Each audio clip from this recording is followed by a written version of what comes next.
что, мы, конечно, в основном делаем для молодежи, а те, кто еще подошли, просто pожелали. Проблем никаких нет, усаживайтесь. Может быть, что-то для себя возьмете интересное, новое, такое вот. Bugünkü gündə o yığıncağımız əsasən gənclər üçün təşkil olunub ki, onlar məlumatlı olsunlar. Tariximiz haqqında, həmçinin də daha böyük yaşlı olanlar da, onlara da biz etiraz etmirik, olsunlar, qulaq assınlar və xeyir dua versin. Вот. Ну, я что хочу вначале сказать. İlk əvvəl nə demək istəyirəm? Вот, ну, наш брат Олег, он часто упоминает около братьев интересную такую вещь, что про пятидесятников, которые есть еще очень много пятидесятников в Баку. Qardaşımız Alek həmişə bizim yada salır, danışır, 50-cilər haqqında hansılar ki, hələ Bakıda varlar onlar. Но у этих пятидесятников истории нету. Amma o 50-cilər hansılar ki, Bakıda var bizdən başqa, onların tarixləri yoxdur. Но у нас есть история. Amma bizim tariximiz var. Вот это такая вот разница. Və fərqimiz məhz bundadır ki, Ну, церковь сама, она, как бы ее существование, мы знаем где-то с 28 года. 1928 год. biz tariximiz olaraq təxminən 1928-ci ilə gedəcəyik. Вот это начало пятидесятнического движения здесь, в Баку и в Азербайджане. Bu tarix 1928-ci il Azərbaycanda 50-cilər cəmiyyətinin deməli inkişafı və başlanğıcıdır. Ну и скоро сколько лет будет? Və 2 ildən sonra neçə il olur? Уже будет 100 лет скоро. Tam 100 il. Как? Soruşulur qeyd edəcəyik Ну, mi? может быть и будем, почему не будем, Олег? Allah ömür versə qeyd Как edərik. история на молодежи сложится, так и будем отвечать. Yəqin ki, bugünkü gündə necə bu tarixi siz dinləyəcəksiniz, necə ürəyinizə qəbul edəcəksiniz, ondan asılıdır. Да. Значит, у нас история с 28 года Deməli, tariximiz dediyimiz kimi 28-ci ildən до 90 года. və 90-cı illərə qədər, 1990-cı illərə С qədər 90 года идет другая история. artıq 1990-dan bu tərəfə fərqli bir tarix Ну, вот, yazılmağa başlayıb. тогда, когда в 90 году была вот эта проблема здесь, в Азербайджане, 90-cı ildə bildiyiniz o bəlli tarix hadisələr olanda Azərbaycanda, Bakıda ну, церковь в основном были все русские. cəmiyyət əsasən Rus milliyyətindən ibarət idi. У нас была Адыля, Фуад'ın мать, она была в тот момент уже с нами была. Adilə bacımız bəlkə yeganə Azərbaycanlı idi. Fuad qardaşımızın anası Adilə bacı yeganə Azərbaycanlı idi. До 90-х годов у нас следователь Гянджи уверовал, Али. 90-cı illərə dək Gəncədə Əli adlı deməli tədqiqatçı, bəli, yəni polis sistemində işləyən bir şəxs tövbə etmişdi. Он очень такой благословенный брат был, очень, всегда плакал, всегда, любая его проповедь плачет. O çox xeyirvalı bir şəxs idi. Rəbb haqqında danışanda, vəz edəndə hər zaman ağlayırdı. Его плач был такой, что благослови азербайджанский народ, чтобы они пришли и уверовали в тебя. Onun göz yaşlarının səbəbi Azərbaycan xalqı üçündür, Azərbaycan xalqının Rəbblə barışması üçündür. Ну, у него было 7 братьев, их было. Onun deməli 7 qardaşı var idi. Он был член церкви. O cəmiyyətin üzvü idi özü. Но когда он умер, ну, неверующие братья не разрешили, чтобы верующие присутствовали и хоронили его. Həmin Əli qardaşımız dəyişəndə dünyasını onun doğma qardaşları icazə vermədi ki, imanlılar onu dəfn etsin. Так что мы знаем его как брата благословенного, и который ушел на небеса. Biz həmin Əli qardaşımızı bir xeyirdualı qardaş kimi bilirik, yada salırıq və bilirik ki, o artıq dünya dəyişib Rəbbin yanındadır. У нас еще был один брат Тельман. Bizim bir qardaşımız da var, adı Telman adlı. Он был в одной семье. O bir ailədə idi. Насколько мы знали, это приемный сын был. Bildiyimiz qədər o ailə onu yəni qəyyum kimi götürmüşdülər. И он в одно время уехал, и больше даже мы не узнали, где он вообще находится. До сегодняшнего дня не знаю, где он и чем занимается. Bir zaman gəldi ki, həmin o qardaş getdi, köçdü getdi və bizim onunla əlaqələrimiz itdi. Biz heç bugünə kimi də bilmirik hardadır. События 90-го года привели в такое состояние церковь. 90-cı illərin hadisələri cəmiyyəti də yan keçmədi və belə vəziyyət yaratdı ki, что в Азербайджане осталось в 90-х годах приблизительно 50 человек пятидесятников. Все уехали. elə oldu ki, 90-cı illərin hadisələrində cəmi 50-yə yaxın şəxs adam qaldı, imanlı 50-cilər. Но я сейчас наперед не хочу забегать. Mən istəmirəm indi dərhal belə önə qaçım Я хочу сейчас более глубокий период времени. və daha deməli qədim, daha elə bir ki, geriyə dönüş edim bir daha. Ну, я надеюсь, что мы еще с вами соберемся. Мы два молодежных служения, которые мы еще проведем с вами. Və düşünürəm ki, biz heç olmazsa bir əlavə 2 dəfə də belə gəncləri toplayacağıq ki, bu barədə danışaq. Вот мы уже будем рассказывать наше время. Və həmin növbətlərdə biz artıq öz vaxtımızı Вот danışacağıq. как мы уверовали, Bizim necə imana как мы gəlməyimiz, трудились. necə biz xidmət edirdik. Вот. Так что ну, это вот такие два периода времени. Və yəni tariximizin 2 hissəsi var da, 90-a qədər və 90-dan sonra. Ну, самый первый, хочу сказать, у нас есть такие точные исторические данные. Amma demək istəyirəm ki, bizim dəqiq tarixi məlumatlarımız var əlimizdə. Сестра, которая уже в вечности, а ее дети в Америке живут. Bir bacımız hansı ki artıq Rəbbin yanındadır, onun övladları da hal-hazırda Amerikada yaşayır. Она была жива и передала информацию, O sağ olarkən belə bir məlumatlar ötürüb, что она приняла водное крещение в 14 lет. o su vəftizini keçəndə 14 yaşı var idi onun. И в 29 году Бог ее крестит Духом Святым. Və o 1929-cu ildə müqəddəs ruhla deməli vəftiz olunmuşdu. Вот эта история, которая у нас есть, Yəni bu tarix мы məlumatı знаем, var. крещение Духом Святым с 29 году уже в Баку, в Азербайджане были крещены Духом Святым. Və biz bu məlumata əsasən deyə bilərik ki, 1929-cu ildə artıq Azərbaycanda, Bakıda müqəddəs ruhla mühürlənmiş insanlar var idi. Еще есть у нас и записи, до сих пор у меня даже времени не было просмотреть эти записи. Я встречался с некоторыми людьми, и запись шла о нашей церкви, о некоторых людях. Məndə səs yazmaları da var. O şəxslərlə ki, kimlərlə ki, mən görüşmüşdüm və onlar cəmiyyətin tarixi haqqında danışırlar və yazı var. Мы делаем это впервые. Amma ilk dəfədir bu formatda Ну, надеемся, что у нас еще много фотографий есть, это не сегодня. və bizim hələ əlimizdə şəkillər də var. Bu gün düzdür göstərməyəcəyik. Может быть, вам показывать или для печати. У нас есть еще эти фотографии. O şəkilləri bəlkə sizə də göstərərik, amma çapa da verəcəyik. Тех, которые они в 20-х годах уже были верующие, пятидесятники были. O şəxslər hansılar ki, dediyimiz kimi 20-ci illərdə artıq imanlı idilər onlar.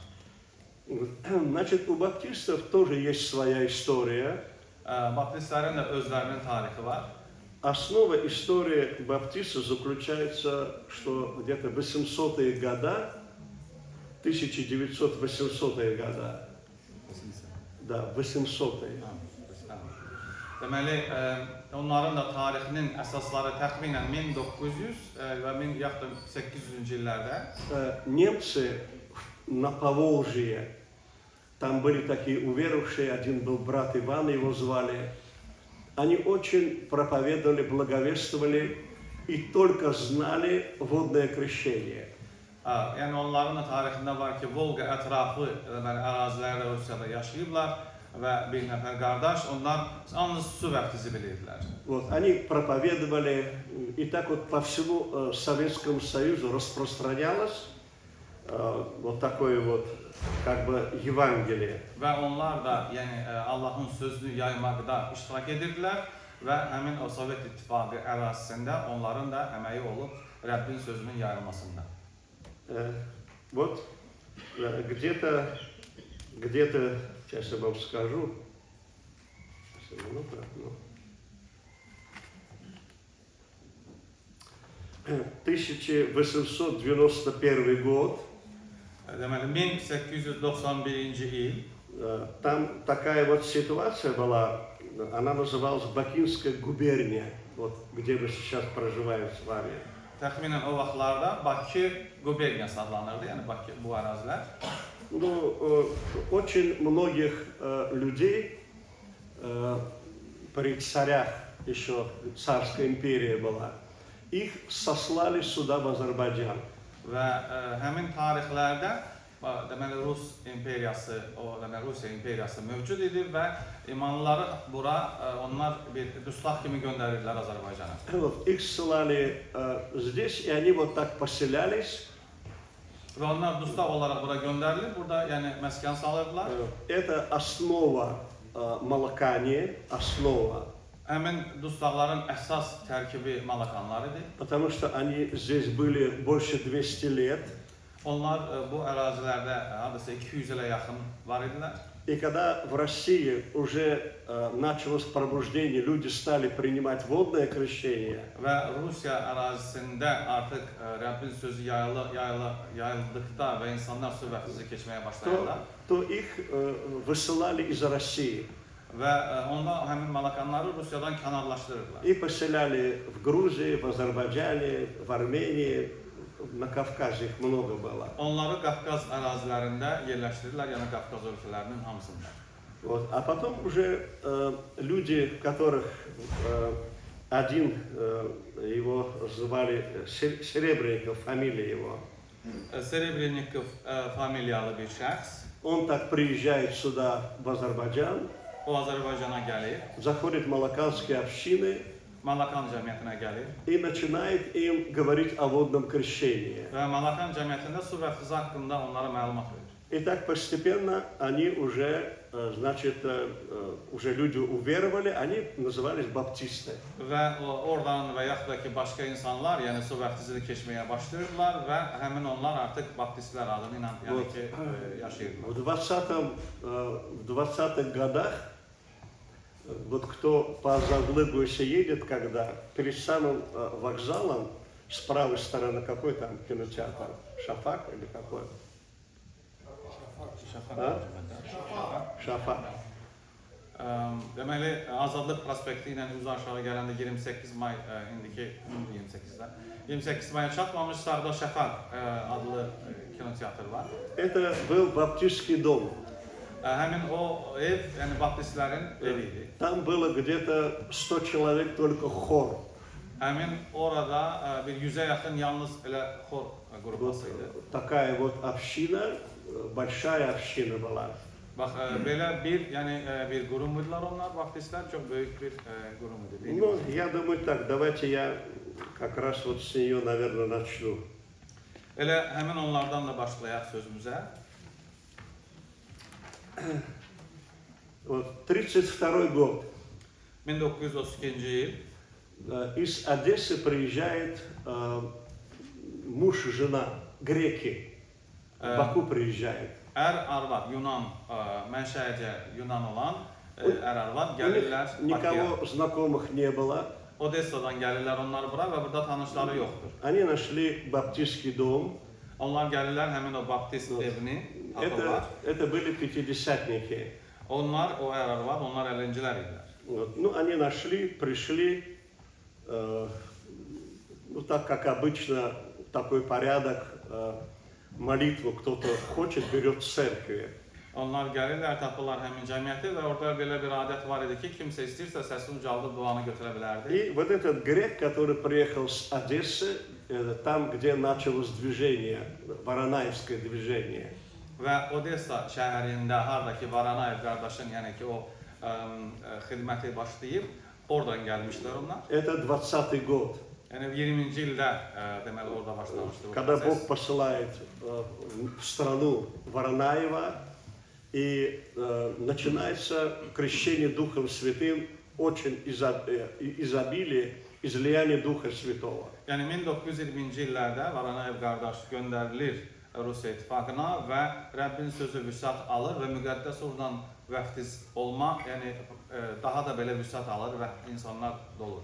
За 10 лет труда Воронаева в Одессе и по России Əsasən Odessadan başlayır və 10 il xidmət ərzində уже было 25 тысяч пятидесятников, крещенных Духом Святым, говорящих иными языками. və 1920-dən artıq 10 il ərzində növbəti 30-cu illərə qədər artıq 25 min nəfər müqəddəs ruhla möhürlənmiş artıq 50-cilər var idi. Вот. Ну и когда этот грек помолился в общине баптистов, Və həmin o Yunan qardaş, hansı ki artıq Bakıda, deməli, Baptist evində, orada dua edəndə, ну, они очень почувствовали присутствие Духа Святого, очень почувствовали. orada olan Baptistlər bir güc hiss edirlər həmin onun duasından. Ну и он так, уже когда закончилось собрание, Və ibadət bitdikdə к oradan нему подходили и говорили, что мы хотим гостя пригласить. Он говорит, у нас времени нету. ona yaxınlaşıb və dəvət edirlər ki, biz səni qonaq dəvət Они etmək по istəyirik. каким-то делам сюда приехали. Onlar deyirlər ki, vaxtımız yoxdur, müəyyən bir işlər üçün Ну, они gəlmişlər. узнали, в какой гостинице он остановился. Niyə знали? Не, Узнали. вот баптисты Узнали, узнали, да. в какой Amma гостинице. baptistlər isə məlumat aldılar, yəni onun hansı qastinisada Bakıda dayandığı haqqında məlumat aldılar. Вот, и очень много туда пришло, в эту гостиницу. Və həmin o mehmanxanaya deməli çoxlu imanlılar, yəni ki, baptistlər gəldilər. И он изъяснял, что такое крещение Духом Святым с говорением иными языками. Və həmin o qardaş baptistlərə müqəddəs ruhla nəməlum dillərdə danışmaqla dolmağın mənasını və onun tərkibini izah edirdi onlara Allahın И sözündə. греки на следующий день уехали. Növbəti gün həmin o Yunan ər-arvad çıxıb gedirlər Но вот Bakıda там tərk одна edirlər. семья, проповедник он, Bir ailə, hansı ki təbliğçi idi, дети в хору пели. vəz edən qardaşdı, onun uşaqları xordaydılar həmin baptist evində. Они вот просто спрашивали, вот как это можно получить Дух Святой? Onlar çox belə sual altındaydılar ki, bəs necə o müqəddəs ruhla dolmaq olar? У них никакой литературы нету, это было впервые. Они вообще не знали, что такое Дух Святой, как изливается Он. Onların müqəddəs ruh haqqında nəysə məlumat almaq üçün bir kitabları, ədəbiyyatları yox idi və bilmirdilər bu necə dolmaq olar, necə danışmaq olar. Ну, там начали им объяснять, что вот вы поститесь, молитесь, и Господь даст вам Духа Святого. Və onlara izah verib demişdilər ki, siz oruç tutun, dua edin, Rəbdən istəyin və o odur verəcək, odur vəftiz edən. Ну, этот брат, проповедник и семья его, Həmin o qardaş, onun ailəsi, он работал инженером, o mühəndis idi и очень часто их посылали по всем районам Азербайджана. Onları Azərbaycanın müxtəlif bölgələrinə göndərdilər mühəndisləri, Вот, по работе. yəni işlə əlaqələrdən. Он забирал свою семью, O ailəsini götürürdü özü вот, ilə и его послали в город Сальяны, 32 год.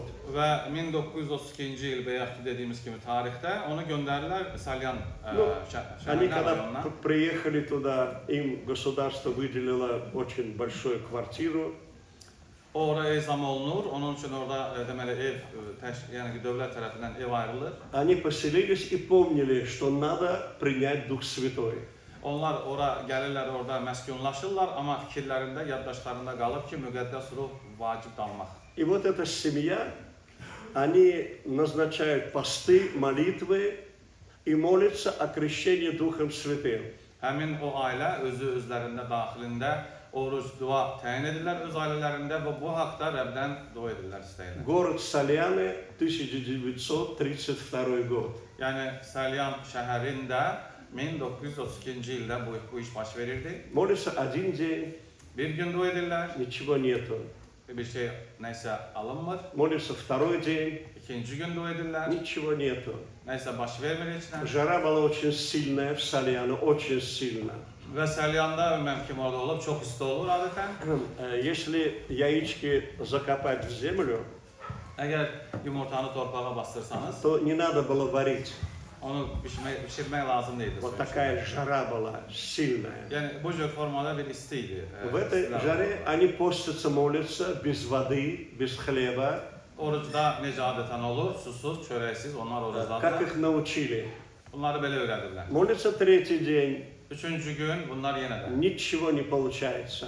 və heç nə hələlik baş vermir. И третий день одна молодая сестра, дочь этого проповедника, во время молитвы она упала. Və deməli, üçüncü gün oruc duada olanda o qardaşın qızlarından biri dua vaxtı nəsə yıxılır yerə. Ну, отец подбежал, что дочь с тобой, что случилось?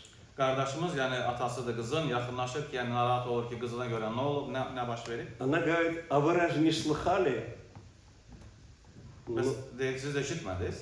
Говорит, сейчас прямо из окна ангел Божий пришел, такого же роста, как и я. Hal-hazırda, yəni deyək ki, mən gördüm ki, pəncərədən içəriyə bir mələk, məni boyda bir mələk daxil oldu. И так громко он сказал, громко-громко, Və belə bir gür səslə, möhkəm bir yüksək səslə dedi. и залью от духа моего. Və dedi ki, mən öz ruhumdan verəcəyəm. И когда он крыльями махал, она не устояла, равновесия не было и упала от этих колебаний. Вот. Və deyir, mələk qanadlarını artıq yelləməyə başlayanda mən onun küləyindən dayana bilmədim, yıxıldım. И они продолжили этот пост молитву, Və həmin ailə orucu duasına davam edir. и Бог покрестил Духом Святым, там всю семью покрестил Духом Və Святым. bütün ailə müqəddəs ruhla vəftiz olur. Значит, 29-й год, это первый случай, который мы знаем. 29-cu il, 1959-cu il birinci hadisədir biz bilirik. В Müqəddəs ruhla olmaq. 32 году это уже здесь целая семья. Və 1932-ci ildə artıq Salyan şəhərində böyük bir ailə, yəni И tamamilə müqəddəs тогда ruhla olur. в правление нашего братства при Воронаеве, Павлов, Və deməli Varanayev qardaşımızın vaxtında bizim qardaşlarımızdan biri Pavlov, значит, Павлов Василий Степанович, Vasiliy Stepanoviç Pavlov adlı qardaş. он услышал, что излияние Духа Святого уже на целую семью.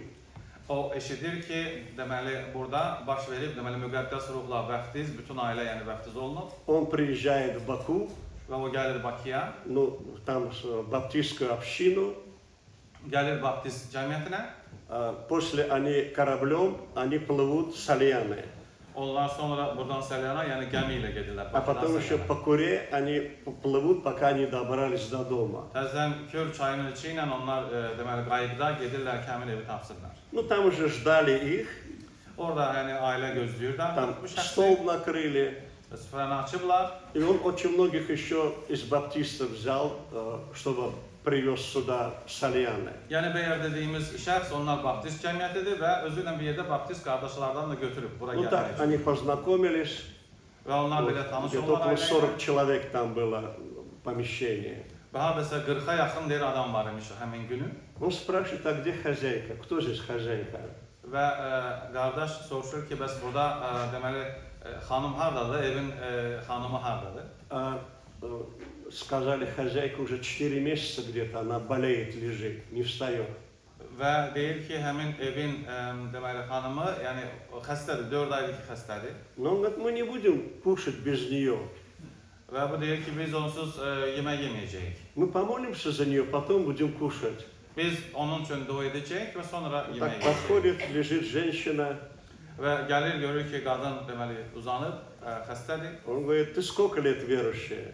və soruşur ki, sən neçə ildir Говорит, с xəstəsən? детства. Deyir, uşaqlıqdan Слово Божие веришь? imanlıyam və deyir, iman edirsən mi Верю. sizə? Помолимся, встанешь. Deyir, iman edirsən, deyir, edirəm iman və deyir, dua edərik. Детям, говорит, масло принесите. İman edirsən ki, dua etsək qalxacaqsan Они пошли, масло принесли, наверное, подсолнечное было масло.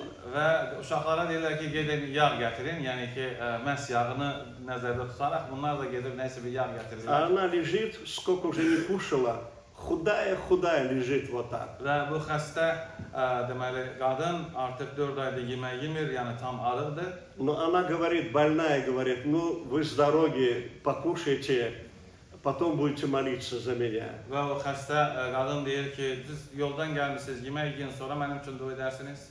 Говорит, мы с тобой вместе кушать будем. Və həmin qardaş deyir ki, biz səninlə birgə oturacağıq o süfrəyə. Начали, помазал, лоб ей помазал подсолнечным маслом. Götürdü o yağı, bəlkə də günə baxan yağıdır, alnına vurdu Помогите ей на колени пусть станет. və deyir, kömək edin diz üstə çöksün. Помолились, Və o diz üstə oturdu, dua etdik. она встала и пошла, где гости. Və o duadan sonra qalxır ayağa və masaya arxasına oturur Он qonaqlarla ее birlikdə. сажает, иди сюда рядом со мной sадись. Və həmin o şəxs qardaş deyir ki, otur yanımda. Налаживает ей пищу, кушай, она сколько не кушала времени. Və neçə vaxtı yemir, ona yemək qoyur ki, sən də ye bizimlə birlikdə. Дети стоят, смотрят, ничего не pоймут. O oğul uşaq baxır, hamısı heç kim heç nə anlamır. Они просто не видели такие вещи. Çünki belə bir möcüzələr onlar görməmişdir. Вот. И мать пошла на кухню распоряжаться, что-то указание давать. Və həmin o xəstə qadın qalxır, gedir mətbəxə ki, nəsə desin, nəyisə necə eləsinlər. Вот. И в этот момент, значит, дети подошли, сказали, откуда ты узнал, что Бог тебя исцелил? Və övladları gəlir, materidə, Да, к матери. gəlirlər öz anasının yanına ki, dersən, hardan bildin ki, Allah sənə şəfa verdi? Дети ходят и не верят, что такие вещи бывают. Yəni uşaqları ardınca gedir və inanmırlar, gözlərinin gördüyünə inanmırlar. Мать говорит, как помазал, от его руки огонь сошел, и я поняла, что исцеление произошло уже. Deyir ki, həmin qardaş əli ilə o yağı sürtəndə mən duydum ki, mənə bir alov girdi daxilimə və mən başa düşdüm ki, mən şəfa aldım. А там они еще с водой было трудно, очень далеко надо было за водой ходить. Və həmin o yerdə ərazidə su problem idi, yəni su təchizatı, ona görə də harasa getmək lazımdır, su da alacaq. Идет Павлов с Одессы за водой и говорит этой сестре, которую Бог исцелил, и ты тоже иди со мной за водой. Həmin o Odessadan gələn Pavlov qardaşımız su dalıcı gedir və bacıya deyir, sən də mənlə birlikdə gedək. Ну, ей дали маленькое ведерко такое, Yəni o bacı hansı ki şəfa alır, ona bir balaca vedrə а verirlər ki, Павлов говорит, маленькое ведерко возьмите себе, dайте ей самое большое. və ona zəif olduğuna görə balacasını verirlər. Bu səfer deyir, yox, balacanı onun əlindən aldım, böyüyünü verir. Вот такая Божья милость, Божья слава. Və belə bir Rəbb öz izzətini və И mərhəmətini вот, göstərir. когда они захотели молиться, Onlar dua etmək istədikdə, у них там маленький rебенок был, orada bir kiçik bir körpə uşaq vardı. и они наняли одну молодую женщину, чтобы смотреть за ребенком. Bir gənc qadını, yəni ki, onlar xahiş etmişlər, götürmüşlər ki, o uşağa baxsın. Вот. И эта женщина сказала, я с Украины, и у нас там голод, я приехала на Кавказ, ну как-то временно pожить здесь. Həmin o qadın dedi ki, mən Ukraynadan gəlmişəm, orada çox vəziyyət acınacaqlıdır, acdırdır. Mən gəlmişəm bura Qafqaza ki, biraz necəsə bu, yəni vəziyyətdən çıxmaq üçün müvəqqəti И она была yaşayır. такая очень непробиваемая, вот эта нянька ихняя. Və o, yəni qəlbi çox möhkəm bir şəxs idi ki, yəni söz ona çatmırdı. Что только не говорили о Боге, у нее хохот и смех. Всё. Ona Allahın kəlamını danışanda o ancaq gülürdü və yəni ki, daxilən belə qəhqəhədən gülürdük, yəni lağa dururduk. Поэтому, когда семья собиралась, молилась, Ona görə ailə toplaşıb dua edəndə хозяйка говорила на балкон, həmin o bacı, xanım deyirdi ki, yəni evin xanımı da, deyirdi ona ki, çıx get. помолимся, потом придешь. Ona deyirdi uzaqlaş, yeri get, deməli, kənara çıx, yəni biz dua edək, sonra gələrsən. И Павлов говорит, а зачем на балкон ее? Və həmin o qardaş Pavlov deyir ki, niyə görə ona eyvana göndərdiniz? Ну, говорит, что вот мы когда молимся, она смеется, хохочет, нам неприятно это. Və bacı deyir ki, biz adətən dua edəndə o başlayır gülməyə və bizim üçün bizə xoş deyil onun vəziyyəti. Нет, нет, пусть она останется, мы помолимся о ней, спросим у Бога, кто она. Və qardaşımız deyir ki, yox, qoy qalsın, biz indi Rəbbə dua eləyəcəyik, Rəbb bizi açsın görə kimdir bu? И когда помолились, он забирает ее и на балкон идет. Dua edən vaxtı qardaşımız həmin o qadını götürür və çıxır eyvana. И что-то она рассказывает ей там, этой женщине, няньке.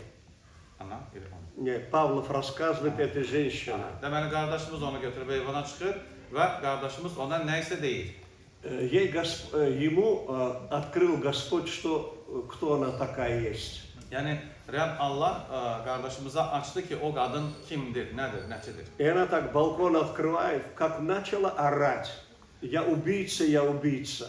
Və o eyvanın qapısını açır, girir içəri, yerə çökür və deyir ki, mən qatiləm, mən qatiləm. Но они испугались, хозяева, думают, может, это она ребенка их не убила. Və evin sahibləri, yəni onlar qorxurlar ki, deyir, bəlkə uşağı öldürüb o. И она говорит, никто не знал, ни родители, ни знакомые обо мне, никто ничего не знал. А он приехал с Одессы, и Бог открыл ему, кто такая я. Və o qadın deyir ki, mənim vəziyyətim haqqında, mənim qatil olmağım haqqında heç kim bilmir, heç bir kəs, nə atam, nə anam. Amma Odessadan gələn bu qardaş bu həqiqəti açdı. И он видел видение, поле, Украина, потом поле, и там снопы вот от сена, где собирают там. Və həmin o qardaş vəh görür, vəhdə Ukraynanı görür, bir tarla görür və tarlada da toz tayalar görür, yəni taxıl tayaları. И она там родила ребенка Və görür ki, orada o dünyaya uşaq gətirir. и задушила его своими руками. Və o uşağı dünyaya gətirdikdən sonra onu boğur öldürür. Завернула его в красную tkань. Onu qırmızı bir parçaya bükür o körpəni. И там выкопала маленькую яму и засыпала все. Və tarlada o bir quyu qazır, onu orada bastırır o И şey. она говорит, что никто не знал, а Бог открыл, даже в какого цвета полотно он открыл, в красное. Və o deyir ki, heç kim bilmirdi bu haqda, Allah isə açdı, hətta parçanın rəngini belə Allah açdı onu. Ну, здесь еще мы говорим, как дарование работали. Mən indi Дарование. əlbəttə ki, nəzərinizə çatdırmaq istəyirəm ki, necə ənamlar da həmçinin müşahidə edirdi. Как Дух Святой работал в церкви, как он действовал. Yəni müqəddəs ruh necə cəmiyyətdə hərəkət edirdi, göstərirdi özünü. Эта женщина покаялась, Həmin o qadın tövbə edir и Бог ей тоже крестит Духом Святым со знаменийных языков. və Rəbb onun müqəddəs ruh ilə naməlum dillərdə danışmaqla, ənamları ilə И onu Бог vəfs edir. возвестил, что я ее прощаю, потому что покаяние есть у ней. Və Rəbb elan etdi ki, onu bağışlayır, həmin o qadını, çünki o tövbə Ну, edir. он теперь побыл там в Сальяно, теперь надо ехать обратно в Баку. İndi deməli həmin o şəxs Salyanda oldu, indi Bakıya И gəlməlidir. после Баку он уже обратно возвращается в Одессу. Bakıdan sonra da yenidən Odessaya dönür. Но его пригласил очень богатый человек. Onu çox imkanlı, varlı adam dəvət etmişdi. Был очень такой проповедник, очень такой вот, его держались слова. Он очень разумный, умный такой был. Это с баптистов был проповедник. Yəni həmin o qardaş, yəni baptistlərdən olan qardaş çox belə xeyirvalı idi, bilikli idi. Rəbb ona xeyirva vermişdi Был очень богатый он. və həmçinin də imkanlı idi. Вот. Он его приглашает к себе домой на ужин. Onu dəvət edir, deməli nahar etmək üçün onunla. Но интересно, что когда они уже, много людей еще вместе с Павловым, из Сальянов они плывут в Баку.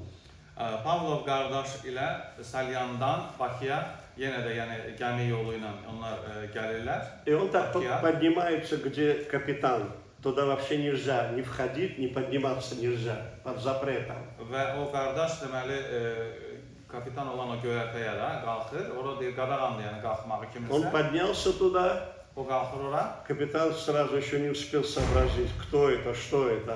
Yəni gəminin kapitanı heç özünü anlaya bilmədi ki, bu kimdir ki burada И göyərtəyə. он команду дает молодежи, а ну давай все сюда ко мне.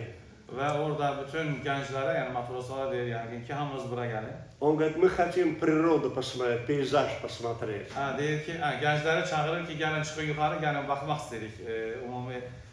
А Buradan baxışa. сам дает команду, а ну запевайте призывной к покаянию псалом. Və həmin o gənclərə, özünlə birlikdə olan gənclərə deyir ki, indi isə tövbəyə çağırış ilahisi И oxuyun. они запели песню, и весь корабль, тишина, все слушают. Və gənclər başlayırlar deməli tövbəyə çağırış ilahisi oxumağa və gəmidə hamı qulaq asır. Потом его спросили, а зачем ты это так сделал?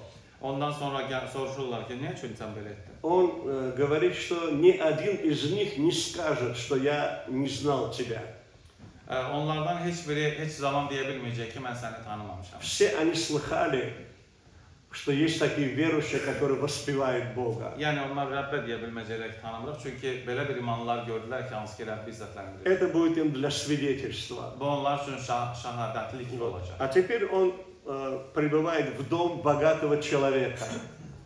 Deməli qardaşımız Pavlov gəlir çıxıb həmin o imkanlı varlı adamın evinə. Ему 60 лет, Həmin o adamın 60 yaşı var. но там у баптистов была очень бедная семья. O baptistlərin deməli cəmiyyətində bir çox kasıb bir ailə var. Там девочки ходили на собрание, одно платье всего было. Qızların, yəni onlar yığıncağa gəlirlər, onların yalnız bir platyası var idi. Yəni Сегодня одна идет на собрание, в следующее воскресенье берет это платье, другая идет. Бедная семья была. Yəni evdə elə kasıbçılar ki, bir dənə yəni geyim paltarı var və o qızlar deməli hər dəfə biri geyinir ki, getsin ibadətə. И вот этот 60-летний этот богатый человек, Və həmin o 60 yaşlı varlı adam он делает предложение вот этой из бедной семьи, Наде делает предложение, а ей 18 лет. həmin o 60 yaşlı varlı adam və o kasıb ailədən olan 18 yaşlı bir qıza təklif edir, yəni evlənmək üçün. Ему 60, а ей 18. Onun 60 yaşı var, deməli qızınsa 18 yaşı var. Вообще просто мы сами не понимаем, как могли такие браки давать. Biz özümüz heç anlamırıq ki, yəni ki, necə belə bir nikahların baş verməsinə Но imkan он verirlər. сделал очень роскошную свадьбу для своей молодой невесте. Amma ona elə bir razılıq verilir və o çox böyük bir möhtəşəm bir toy edir. Все улицы в цветах были. Bütün onun yana gedən yollar hamısı güllərlə Он bəzənmiş ее одел так, она просто принцесса, королева была. və həmin o varlı adam o qızı, yəni gəlini belə geyindirmişdi ki, bir deməli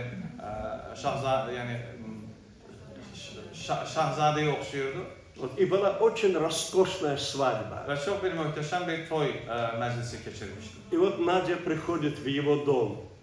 Və həmin o Nadia idi o qızın adı və o gəlir həmin o evə, onun evinə. И была очень тайна большая. Və çox bir sir var idi, böyük bir sir. Кто ее видел, она все время плакала.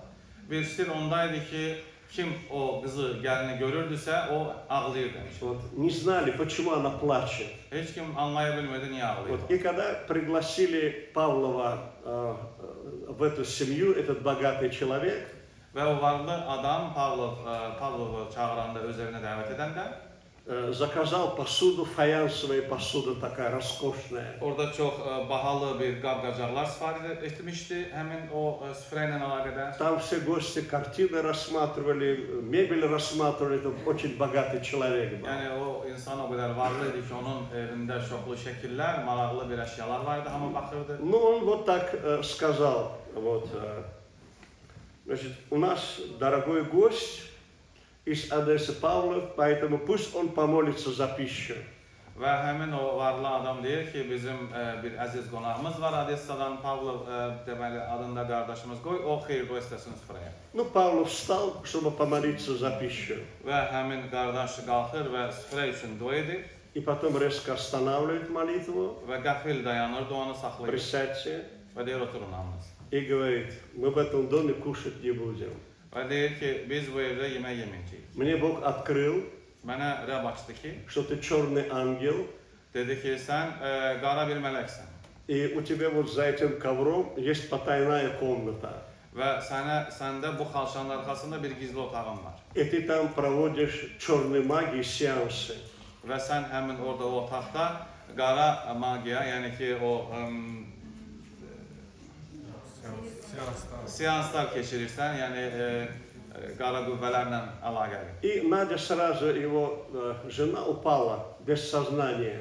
Və həmin o Nadia, onun o gənc yoldaşı və huşunu itirir, yıxılır yerə. Он был очень уважаемый человек, Həmin adam çox hörmətli bir şəxs но idi, творил мерзости, беззакония. amma indi dediyimiz kimi çoxlu pisliklər və deməli iyrənc işlərlə məşğul edir. Он ей сказал, как только она замуж вышла, Deməli həmin o varlı adam yoldaşına deyir, o Nadia. Если об этом кто-нибудь узнает, что у меня есть потайная комната, Və o adam deyir, yəni Nadia ki, əgər kimsə bilsə ki, xəbər tutsa ki, məndə orada belə bir gizli otaq var, я тебя топором изрублю на куски. mən səni baltalayacağam belə xırda hissələrə.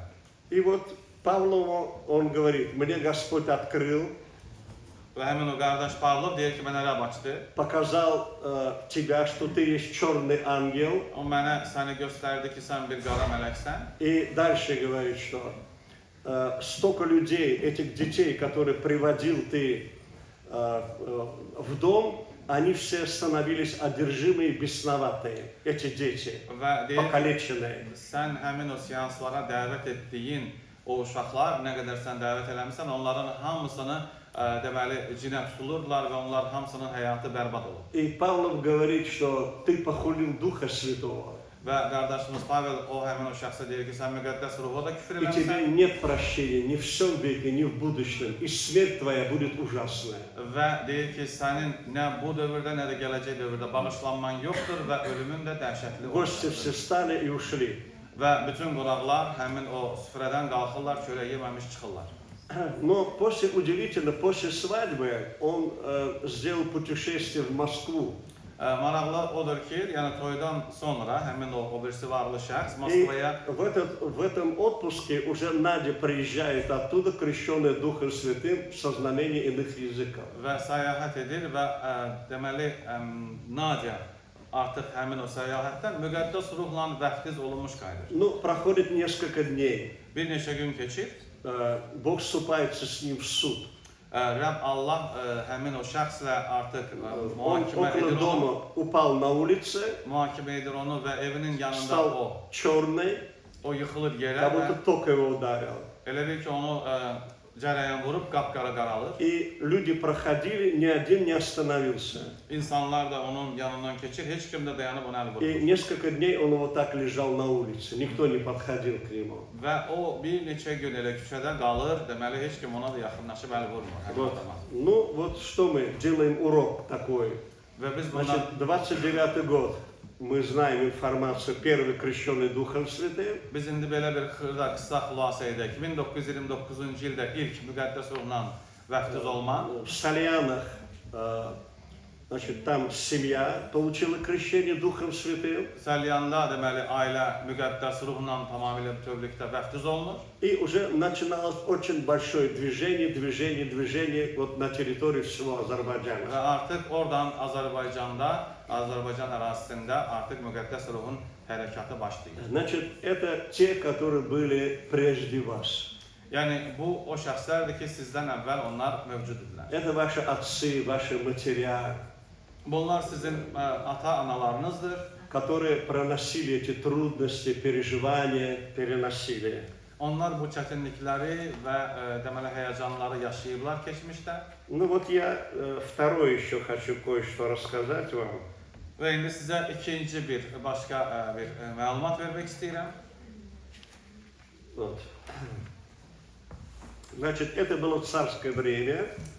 Bu həmin Çar, yəni Rusiya Çar imperiyası vaxtındadır bu məsələ. Во время hadisə. правления церковь православная поднялась против нового пробуждения, и император издал указ о выпуске всех христиан-баптистов за отказ от икон вот, в азербайджанское село высоко в горах, Ивановку, Бакинской губернии. Deməli İvanovka kəndindən indi söhbət gedəcək, hansı ki o zamanlar Bakı quberniyası ərazisinə düşürdü. Deməli həmin o Rusiya çarlığı vaxtında Pravoslav kilsəsi, Baptist kilsəsinə qarşı qalxır və onlara tələb edir ki, onları Rusiya imperiyasından çıxarsınlar Baptistləri və onları çıxarırlar və gətirirlər Bakı quberniyasında İvanovka adlı kənddə onları yerləşdirirlər. Вот. Ну, теперь история. Və tarix buradan başlayır. Еще один случай такой. Belə bir hadisə. Ну, вот звали его там Александр. Aleksandr adlı bir şəxs, Хороший был проповедник o da yaxşı söz deyir, vəzidən idi, и очень хорошо пел. yaxşı da oxuyurdu. Но когда началось излияние Духа Святого, прямо у баптистов, говорение иных языками, Və baptistlərdə belə bir hadisə başlayır ki, müqəddəs ruh başlayır onları doldurmağa, nə məlum dillərdə danışmaq ənamıyla. он это не принимал Həmin o şəxs, Aleksandr adlı şəxs qəbul etmirdi o nə и məlum dildə danışmağı. противился говорению иных языков. Nə məlum dildə danışmaqlara qarşı dururdu müqəddəs ruhun. И даже он очень sильно критиковал всех. Və nəinki qarşı dururdu və hətta buna qarşı danışırdı da və deməli onları lağa da qoyurdu, bəli. Тогда однажды Господь предупредил его через пророчество Духа Святого, Və müqəddəs ruh peyğəmbərlik vasitəsilə ona xəbərdarlıq edir чтобы он остановился. ki, o dayansın o müqəddəs ruhun lağa qoyulmasına. Я просто хочу, чтобы вы тоже обращали внимание, смотрите, да, как Дух Святой работал среди первых, когда он изливал свою благодать. Və mən istərdim ki, sizin diqqətinizi cəlb edim ki, nə vaxt ki, müqəddəs ruh necə qısqanclıqla artıq başlayırdı öz işini görməyə. И, конечно, он не принял, и пророчество не принимал. Və həmin o şəxs həmçinin də müqəddəs ruhun etdiyi bu peyğəmbərliyi də qəbul etmədi. Стал еще больше критиковать, насмеяться. Hətta əvvəlkindən daha çox lağa qoyub tənqid etməyə başladı. И тогда Господь через пророчество снова обличил его и предупредил, если он не остановится, конец его будет очень плохим. Və ondan sonra Rəbb bir daha ona peyğəmbərlik sözü ilə ona deməli məlumat verir və xəbərdarlıq edir ki, əgər öz işini dayandırmasa, Allahın ona qarşı məhkəməsi ciddi olacaq. И Господь через пророчество сказал, что будет с ним, если он не остановится. Və peyğəmbərlikdə deyir də, peyğəmbərlik etdikdə deyir də necə olacaq onun axırı. Вся его семья распадется Deyir ailəsi dağılacaq и рассыпется. və darmadağın olacaq. Но он еще не принял, и не принимал. И Господь в 1934 году совершил над ним суд.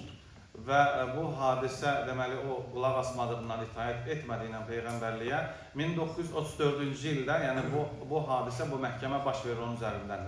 Предупреждения были. Ondan qabaqlar dediyimiz kimi xəbərdarlıqlar Но olub. он еще одного агента, который он был завербован в церкви, но это еще у баптистов было. Yəni bu hələ baptistlərdə bu özü də yəni qarşı dururdu. Həmçinin də bir agent, yəni ki bir var idi, yəni dövlət strukturlarına. Он так был как будто духовный, христианин, все вот такое, но работал не для церкви, не для Христа, Yəni напротив. o baptist cəmiyyətində idi, belə imanlı görsənirdi, ruhani görsənirdi, amma İsa Məsih üçün xidmət etmirdi. И вот он разоблачил его.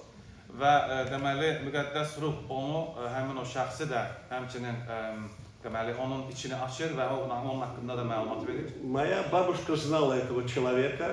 Mənim doğma öz nənəm həmin şəxsi tanıyırdı. Она рассказывала, я когда была в этой общине, где был этот человек, вот ревностный, он такой вот духовный был. Və nənəm deyirdi ki, bəli mən həmin o adamı tanıyırdım, o həmin o ibadətdə güya belə ruhani idi və qısqanclıqla Rəbbə Он xidmət стоял на edirdi. кафедре, O deməli dayanmışdı kafedrada это söz здесь в deyirdi. Баку было. Yəni burada Bakıda baş Вот. vermişdi. И он всегда заканчивал служение, руку вот так протягивал, где кафедра. У него такой перстень был, и все проходили, целовали его руку. Deməli həmin o şəxs o qədər belə yəni hörmət edirdilər ona ki, o söz deyəndən sonra əlini belə, onun əlində bir üzük vardı böyük, əlini belə aşağı sallayırdı və hamı da keçib onun üzüyünü öpüb keçirdi. Это моя бабушка видела своими глазами. Və bunu qardaşımızın doğma öznənəsi öz gözü ilə görmüşdü və o vaxtda məlumat vermişdi. Вот. И когда он разоблачил, то слежка пошла за ним. Nə vaxt ki, deməli müqəddəs ruh onun içini açır və onun ardınca artıq deməli bir gözətçi qoyulur. Вот. И он понял, что надо ему убегать, и он убегает в Иран. Və o deməli qaçır İrana. Договорился с проводниками, они его за деньги на ту сторону переправили. Qatarda olan o bələdçilərlə danışır və o bələdçilər ona kömək edirlər ki, sərhəddi keçsin İrana. И он договорился 5 детей, жена. Через неделю, через проводника он договорился, что переведи и жену, и детей. Это tот человек, который противился Духу Святому. Həmin o müqəddəs ruha qarşı duran şəxsdən gedir söhbət. O danışır ki, həm onun övladlarını, həm ailəsini İrana keçirsinlər. Он уже в Иране. O İrana keçir. Через неделю жена его, 5 детей, должны переходить границу. Bir həftədən sonra, yəni onun artıq yoldaşı və 5 övladı keçməli sərhəddə. Ну, власти заплатили и узнали, как они будут переходить границу. Və dövlət, yəni hakimiyyət sahibləri bu haqda məlumatlı oldular və onun necə keçəcəyini, onun ailəsinin necə keçəcəyindən bəlli oldular. Ну, и ее арестовали и отправили в Баилскую тюрьму. Və onu Yevosamovda. Не, женщину. Və onun Он в Иране находится. özü- Семья переходит границу. Deməli özü İrandadır. Ailəsi, yəni həyat yoldaşı sərhədi keçəndə onu deməli tuturlar dövlət strukturları və onu Bayıla türməyə göndərirlər. Она в Баилской семье, 5 детей на улице. 5 uşaq, yəni küçədə qalır, ananı tuturlar, onun həyat yoldaşını və türməyə salırlar. Ну, родственница ходатайствовала долго, и все-таки ее отпустили. Onların bir qohumu dövlətə müraciət edir ki, o qadını buraxsınlar və müəyyən vaxtdan sonra o qadını buraxırlar türmədən. Вот. Ну, она долго не пожила, она умерла, оставила 5 детей. Amma baxmayaraq ki, onu türmədən çıxarırlar, yəqin ki, bu səbəblərdən axır ki, qısa zamanda o dünyasını dəyişir.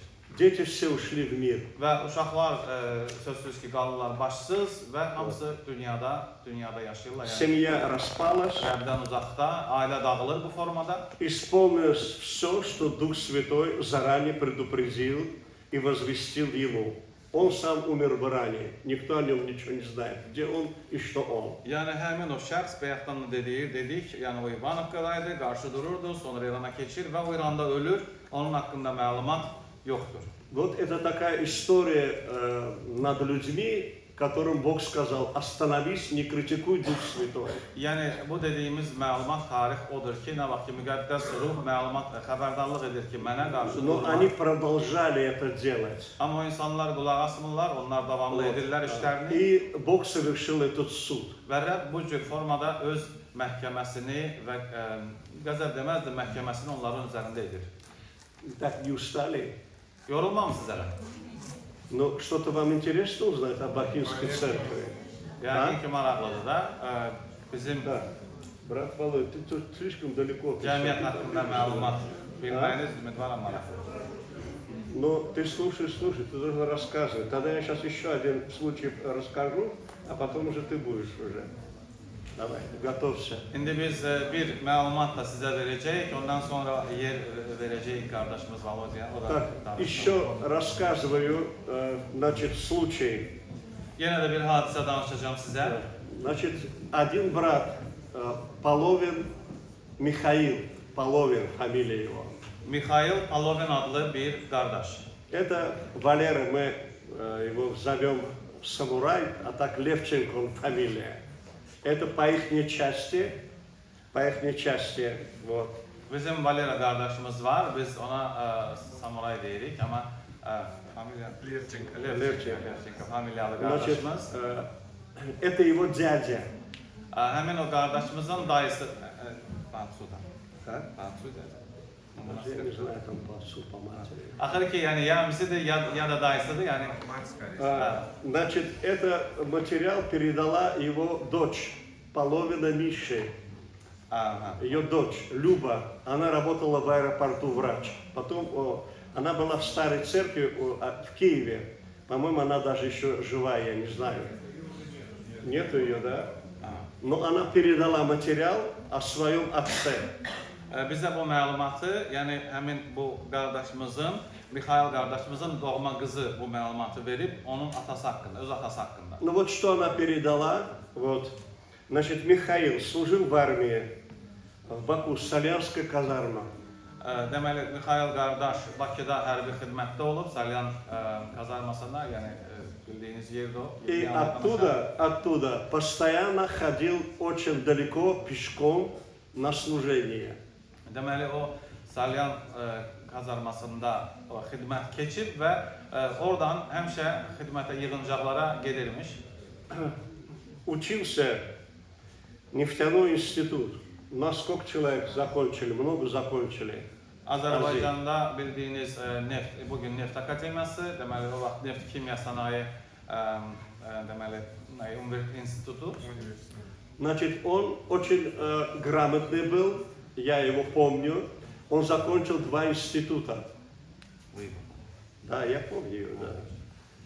Deməli Mikhail qardaş 2 universitet bitirib və qardaşımızın özü də o haqda yəni məlumatlıdır. В институте его называли святым. Onu institutda müqəddəs adlandırırlar. Собрали очень большое собрание в институте всех студентов. Həmin o ali məktəbdə böyük bir izdiham toplayırlar, tələbələri toplayırlar. И там представители власти устроили такую сцену, что nету Бога. Və orada o vaxtları bildiyiniz kimi deməli Allaha qarşı çıxan bir struktur idi. Onlar deyirlər ki və bir mülahizə yürüdülər ki Allah yoxdur adıyla, mövzusuyla. Но он наполнился Духом Святым. Həmin qardaşı isə müqəddəs ruh doldurur. И в этом великом собрании начал благовествовать что-то, кто такой Дух Святой, кто такой Бог Отец. Və orada o həmin o yığıncaqda, toplantıda, izdiham içində onu müqəddəs ruh doldurur və başlayır vəz etməyə ki, Allah kimdir, müqəddəs ruh kimdir. Не побоялся, проповедовал Слово Божие. O qorxmadı və müqəddəs ruh haqqında Allahın sözünü vəz etdi. О правде, о истине. Həqiqət haqqında deməli vəz etdi. И знаете, после его проповеди Və bilirsiniz onun vəzindən sonra все студенты ему хлопали. bütün tələbələr hansı ki toplanmışdılar Allah yoxdur mövzusunu haqqında müzakirə etməyə ona əl çalırdılar. Вот так, его называли святым. Və onun orada da yəni bir ləqəb qoymuşlar, müqəddəs ləqəbi. Ну, один человек приходит к нему и говорит то, что уходи отсюда, потому что утром тебя будут забирать. Bir nəfər həmin o yığıncaqdan, toplantıdan sonra yəni gəlib ona deyirlər ki, səni sabah götürəcəklər, sən buradan çıx qaç. И тебя заберут. Və səni yəni götürəcəklər, aparacaqlar. Но Бог явил милость и его защитил. Və Rəbb sən ona mərhəmət göstərir, onu müdafiə edir. Он уезжает на Кубань, O Kuban şəhərinə çıxır gedir. а народ Божий молился за него. Allahın xalqı isə onun üçün dua edir. В молитве было видение, крушение поезда, Həmin o dua vaxtı bir vəh görsənir ki, qatar aşır. и в видении было показано кровь, но Бог говорит, сохраню. Və həmin o vəhdə göstərilir ki, qatar aşır, çoxlu qan axıdılır, amma Rəbbin sözü deyir ki, mən onu qoruyacağam. Так и произошло. Belə də olur. Произошло крушение поезда, Həmin o gedən zaman qatar deməli çıxır relsdən aşır. последний вагон оторвался, Sonuncu qatar ayrılır. и он остается жив и здоров. Sonuncu qatar deməli ümumi sastavlanda, yəni ümumi qatardan ayrılır və o qatar elə tam qalır, o da orada olur, salamat qalır. Значит, вот в годы репрессии служение было в трудных обстоятельствах. Həmin o repressiya zamanları var. Da. Yəni o zamanlar 37-ci illərdə repressiya vaxtlar idi ki, bilirsiniz ki, bəlkə bilənlər var. Yəni böyük bir repressiyadır hamı üçün və amma cəmiyyət xidmət edirdi. Вот. У дьявола, если он не мог уничтожить верующих, то он делал очень большой вред Церкви Божией. Və məlumat üçün biləsiniz ki, yəni iblis əgər yəni cəmiyyəti məhv edə bilmirdisə də, amma çoxlu pisliklər edirdi. Но Бог хранил свой народ, открывал, как поступать, и кто, какие люди предатели, это тоже открывал. Rəbb Allahsa öz xalqını qoruyurdu və həmçinin də daxildə olan satqınlar və kimlər ki, cəmiyyətin dağılmasına xidmət edirlər, onları da açıb ifşa edir. Вот, начало войны, где-то 41 год, Бог его посылает на труд. İkinci Dünya müharibəsindən başlanğıcında Rəbb onu deməli xidmətə göndərir. На Северный Кавказ. Deməli Şimali Qafqaza. Вот, и он там трудился.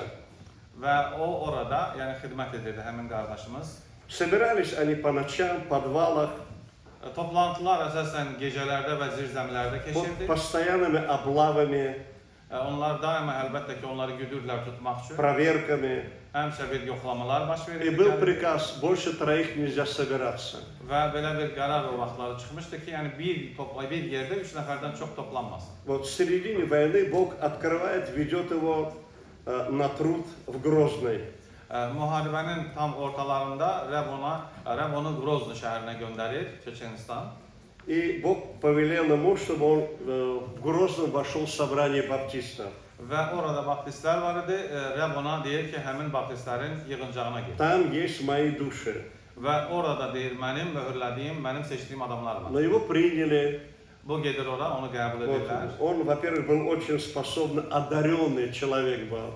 Играл на всех инструментах. Rəb tərəfindən çox xeyirli bir qardaş, Rəb ona elə bir anamlar vermişdi ki, o musiqi alətlərində ifa edirdi rahatlıqla. И струнные, и духовой, все, клавишные, на всех инструментах играл. İstəyir nəfəs aləti olsun, istəyir simli alətlər, hər bir alətlərdə rahat И там ifa edə он bilirdi. был регентом у баптистов. Və hətta deməli baptistlərdə regent, yəni ki, xor qrupası qura bilən adamdan gedir Ну, söhbət. потом потихоньку ему разрешили ему проповедовать. Tədricən ona söz deməyə də icazə verilir baptist cəmiyyətində. Но настаивали на регистрацию. Amma ki, yəni onun qurduğu cəmiyyətə yəqin ki, deyirlər ki, siz qeydiyyat keçməlisiniz. И Бог его хранил. Rəb onu qoruyurdu. И когда начал проповедовать о Духе Святом, вот несколько человек вышли из баптиста, и Бог повелел ему выйти от них. Və deməli müqəddəs ruh haqqında da vəz etməyə başladıqda Rəb ona deyir ki, artıq çıxsın onların içindən və baptist cəmiyyətindən də bir nə qədər də onunla birlikdə çıxır. И было слово такое: народ мой, укройся на малое время. Və Rəb deyir öz xalqına ki, mənim xalqım, sən müəyyən bir vaxta gizli qal. В 50-х годах очень сильно идет гонение. 50-ci Усилились гонения. illərdə sıxıntılar daha da çoxaldı. Но братья не пошли, Михаил не пошел на этот шаг. Отказались от регистрации. Qardaşımız Mixail qardaşımız qeydiyyat, yəni dövlət qeydiyyatından keçmədi. Он возвращается в Баку, O yenidən Bakıya dönür но на перроне его взяли. və o gəlib, yəni ki, vağzala gələndə qatardan düşən kimi onu götürürlər. Похитили, семья ничего не знает, в Баку ничего не знает, где он. Deməli onu oğruyurlar, qaçırırlar və ailəsi də heç kim heç nə məlumatlı deyil. 1,5-2 недели приходят к нему домой с обыском. Hardaysa bir həftə yarımdan, 2 həftədən sonra onun evinə yoxlama gəlir. Все перевернули, швыряли ножом продукты. Bütün evi altın üstünə çevirirlər, meyvələrin, nə bilim, evdə nə ərzaq var, hamısının içinə baxırlar. Ну, страшно было смотреть на это дело. Və onların, yəni ki, o yoxlamanın etdiyi işlərə baxmaq çox qorxunc idi. Но все-таки нашли симфонию и Библию. Onlar deməli tapdılar evdə, yəni Bibliyanı və simfoniyanı, yəni ki, o araşdırma üçün lazım olan Его мать плачет, забрали сына, оставьте хоть мою родненькую старушечку, то есть Библию. Onun anası, yəni həmin o qardaşın anası ağlayırdı ki, oğlumu götürmüsünüz, heç olmasa mənim bu qoca Bibliyamı saxlayın məndə. Ну, в то время не было свободной литературы. Yəni o zamanlar Bibliya, yəni ki, kitab, ədəbiyyat buraxılmırdı, icazə verilmirdi, qadağan idi. В церкви одна-две Библии, один-два песенника. Yığıncaqlarda, toplantılarda maksimum 2 Bibliya və 2 ilahi kitabı icazə verilirdi. И остальные все писали. Qalanları isə hamı əllə yazmalarla nəysə buradan götürürdülər. Писали, эти были книжки, как великая ценность. Və kimlərsə əl yazma ilə yazırdı balaca bir kağızlara, onlar üçün çox qiymətli idi o kağızlar. Ну, потом уже домашние узнали, Sonra где он evdəkilər, находится. yəni yadınızdadsa dedik bəyəxları gəldi, qatardan uçan kimi onu apardılar və onu uzun müddət gizli saxladılar və sonra məlumat da bilildi. Через мать этого Михаила было слово такое сказано от Духа Святого: труд, труд. Mixail qardaşımızın anasına müqəddəs ruh belə bir söz deyir ki, xidmət və xidmət. И Господь что-то определял его еще на какой-то труд. Yəni onun izahı odur ki, Rəbb həmin Mixail qardaşı hər hansı bir əməyə yenidən təyin edir. Судили закрытым судом. Onu mühakimə etdilər qardaşımızı və bağlı məhkəmə zalı И судили не в Грозном, а в Кизляре. Это очень далеко это. və onu Kizlər deyilən rayon Kizlərdə orada onu mühakimə edirlər. Власти боялись, народ поднимется. Çünki hakimiyyət qorxurdu ki, imanlılar bilərlər, qalxarlar dövlətdə, yəni bir Ну, ему предлагали власти работать на нас. ixtişaş edərlər və dövlət onlara, yəni o strukturlar ona deyirlər ki, bizə işləsən. И ему говорят, тебя народ слушает. Deyirlər bizə xidmət elə, çünki o sənin yaratdığın o xalq toplusu sənə qulaq asır. И за тобой пойдет народ. Və sənin Это говорили власти. işləri də görəcək o xalq. И в Кизляре забрали несколько человек. Və həmin o Kizlərdə başqa bir neçə nəfər də götürdülər. Те, которые сопровождали его войны, Onu müşahidə edən hərbiçilər кричали, давай, давай, Михаил, говори правду. onlar deyirlər ki, Mixail, sən həqiqəti danış. За что их должны были расстрелять за эти слова? Yəni ki, həqiqəti danış ki, həmin o sözlər həqiqət danışmaq qadağandır axı. Yəni onları güllələsinlər. Но Бог солдат сохранил. Amma Rəbb deməli Да, сохранил, не расстреляли их. Yəni onları güllələməyə qoymadılar o soldatları. Потому что они были за Слово Божие. Hətta onlar da, yəni ki, o adamlardan gedir söhbət ki, həqiqəti danışır, onlar üçün deyirlər. Yəni onları da güllələmirlər. Суд присудил 25 лет. Mixail qardaşımıza 25 il türmə verdilər Kizlərdə məhkəmədə. Остальным кому 10, кому 20. Başqaları da, yəni dediyimiz kimi Kizlərdə başqa imanlılar vardı, onları da götürmüşdülər. Kiminə 10, kiminə 20 il veriblər. Михаил на суде свидетельствовал судьям. Mixail qardaşımız məhkəmə zalında hakimlərə də deməli məlumat vəz edirdi, onlara da şahidlik edirdi. Я иду исполнить волю Божию, но через 2 года вернусь. Və onlara şahidlik edir, deyir ki, mən Rəbbin iradəsini yerinə yetirməyə gedirəm, amma 2 ildən sonra qayıdacağam. Тогда один из них сказал, если вернешься через 2 года, то я буду христианином. O hakimlərdən biri dedi ki, yəni ona 25 il veriblər də və deyir ki, yaxşı, əgər sən 2 ildən sonra dönsən, mən də məsihçi olacağam. Тюрьма, этап, ссылка, инта, большое испытание прошли братья. Yəni qardaşlar, Mixail qardaş və o biri qardaşlar da yəni həbsdə olurlar, onları sürgün edirlər və çox böyük sıxıntılardan keçirlər. Михаил карцере в Нижнем Белье, цемент, мороз 30-40 градусов. Onu karserdə saxlayırlar. Karser yəni birin biri olan bir tam beton bir yerdir. O ağır işlərdə onu cəlb edirlər, ağır işlərə. За то, что всем говорит истину. Ona görə ki, o həqiqəti danışdığına görə. Но ему тепло. Amma ona istidir. Даже сторожа приносили ему тулуп и горячий чай. Yəni ona xoş idi o mənada ki, onu qoruyanlar da ona isti paltarlar və çay Что gətirirdilər. карается законом. Amma halbuki qanun buna icazə vermirdi. Работает на рудниках, шахте, Ağır işlərdə, yəni Без воздуха. yəni havasız yerlərdə, ağır işlərdə işləyirdi həmin qardaş. Просил остаться, потому что сердце болит, на 3 дня. Deməli, ürəyi nəysə onun narahat edirdi onu və dedi ki, 3 gün məni saxlayın da, göndərməyin o ağır işə. Ну, 3 дня поет, молится, воспевает Господа. Və saxlayırlar 3 gün o Rəbbi izzətləndirir, oxuyur 4-й день нашли его, он лежит. və 4-cü gün onu tapırlar. Привели медсанчасть, O artıq yıxılıb və gətirirlər инфаркт. tibb yerinə gətirirlər. Но Бог излечил его, явил по слову своему. İnfarkt keçirir həmin anda və Rəbb ona mərhəmət edir, şəfa verir. Чтобы знали, не знающие Бога, знали, какой Бог.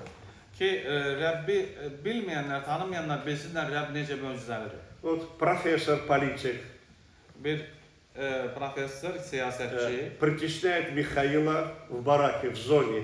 Türmədə onu, Mixail qardaşımızı deməli, daima elə bil ki, onu sıxışdırır, bəli.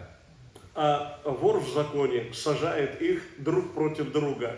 и приказывает: ну-ка, поп, так звали Михаила, расскажи этому неучу правду.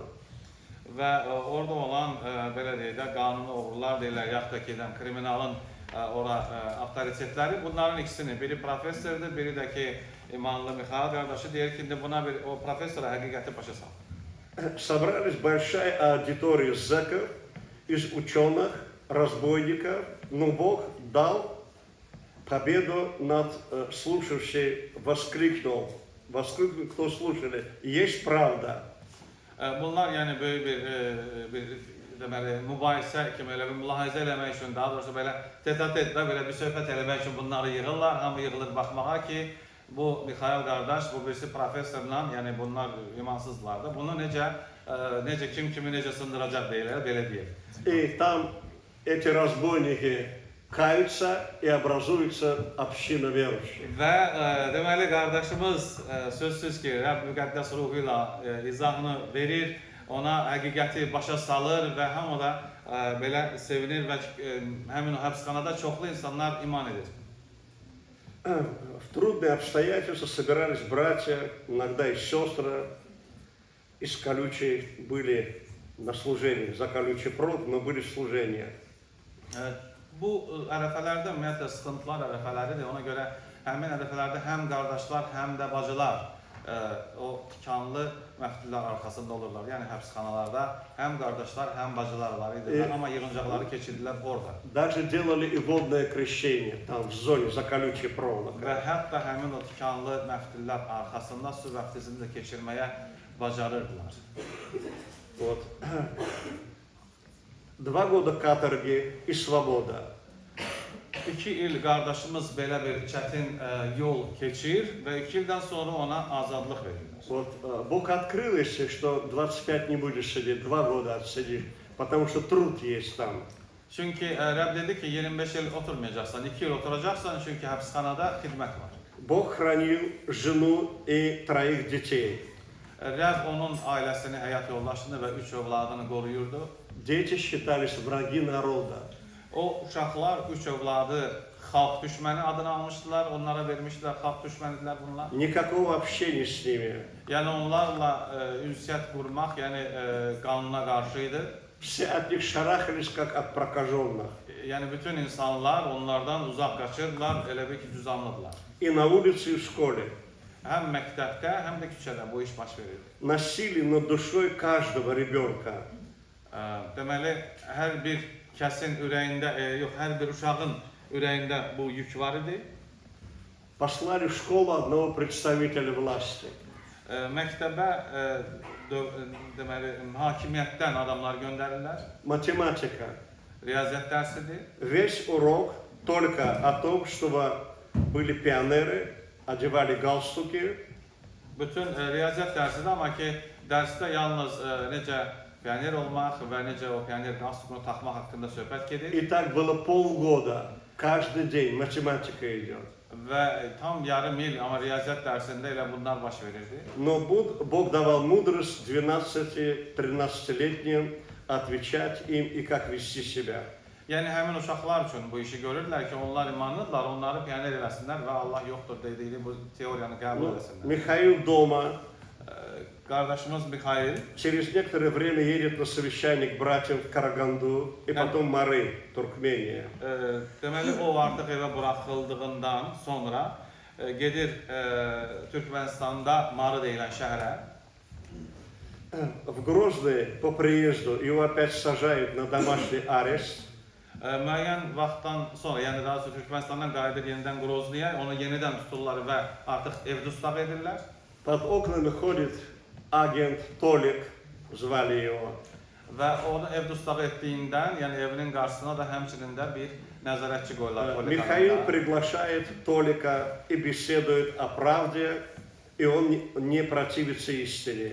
Bu Tolik, yəni hansı ki gözətçidir, nəzarətçidir ki, bu evdən çıxmasın, onu qardaşımız dəvət edir evə, ona həqiqəti deyir və o qarşı durmur həmin adama. Идет дело Божие, никто ничто не может остановить. Allahın işi gedir və heç kim heç nəyi dayandıra bilmir. Вот, да, потому что это воля Божия. Çünki bu Rəbbin işidir. едет в Баку, общается с народом Божьим. Həmin o qardaşımız Mixail Bakıya da gəlir və həmin Allahın xalqı ilə ünsiyyətdə də olur. Он был еще преподаватель профтехучилища, молодым будущим специалистом. Həmin qardaşımız həmçinin də gənc mütəxəssislərə texniki dərslər haqqında da, fənlər haqqında da dərs deyir. И он учил сопротивление материалов, это его урок. Materialların müqaviməti deyilən dərs var, o dərsi keçirdi həmin o qardaşımız. И при этом он учит студентов подчиняться истине. Amma həmin o dərsdə zamanında imkan tapırdı ki, tələbələrə həqiqət və həqiqətə tabe olmaq haqqında, qulaq asma haqqında da. Но дьяволу он очень сильно mешал. Yəni iblisə hər zaman mane olurdu qardaşımız. Директор очень восстал на него. Onun istədiyi yəqin ki, deməli təhsil yerinin direktoru qarşı durur ona. Но stуденты искали правду. Yəni müdiriyyət ona qarşı durur, amma tələbələr həqiqəti axtarırlar. Называли его отцом. Tələbələr ona ata deyə müraciət edir. И говорят студенты, хочешь мы этого директора в мешок, побьем его сколько хочешь. Və hətta o tələbələr yəni deyir ki, istəyirsən biz həmin o müdürü başına bir torba salaq, çıxaraq nə qədər istəyirsən döyək. Но Михаил учит, как поступать во Христе. Amma Mixail qardaşımız tələbələrə Məsihdə həqiqəti necə icra eləmək lazımdır onu izah edir. В 1977 году совершается авария, Михаила сбивает черная Волга. 77-ci ildə Mixaili küçədə qara Volga vurur, yəni bu yol qəzası baş verir. Ну, написано, иных из вас убьют, иных распнут, иных. Это самый удобный момент такой, аварии его нету. Bu belə bir standart bir yanaşmadır. Həmişə yolda kimisə maşın vurur və bu cür formada o adamdan canlarını qurtarırlar və yazılıb da ki, kimisə öldürəcəklər, kimisə türməyə salacaqlar və bu belə bir baş verir. Ну, я помню, моя бабушка, она как раз была встреча. Вот этот Михаил, он когда из УЗ возвратился, Mixail qardaşımız həbsxanadan qayıtdıqda, потому что в 50-х годах здесь, в Баку, посадили тоже. Мою бабушку посадили, еще ее подруга Марья Ивановна посадили, Василий Михайлович посадили, Семен Иванович посадили, вот, еще Михаил Трофимович. 5 человек здесь посадили. həmin qardaşımız Bakıda da deməli gəlirdi ünsiyyətə və Bakı cəmiyyətindən də 5 nəfəri qardaşımızın nənəsi ilə birlikdə 5 nəfəri də hələ türməyə salmışlar, artıq həbsxanadaydılar. Бабушкина подруга, она говорила на суде, что советская власть это красный дракон, откровение написано, не побоялась. Qardaşımızın nənəsinin rəfiqəsi onu götürəndə və deməli məhkəmə zalında demişdi ki, SSR bir qırmızı əjdahadır. O haqda da yazılıb yazıda. И прокурор дает вышку расстрелять. Və hakim, deməli daha sonra prokuror ittihamçıdır da, ona ölüm, deməli güllələnmə də, ölüm cəzası Потом tələb edir. чудом отменяют, дали им по 10 лет. Və nə tərsə bir möcüzə ilə baş verir ki, o güllələnmə tələbi rədd olunur və 10 il verilir orada hər ikisinə. Она 10 лет не отсидела. Это Бабушка, да. Yəni qardaşımızın nənəsi 10 il, yəni tam olmadı türmədə. Моя тетя пишет в тюрьму письмо, мама, скоро будет встреча. Deməli öz qızı da, deməli nənənin bir ki qardaşımızın xalası olur.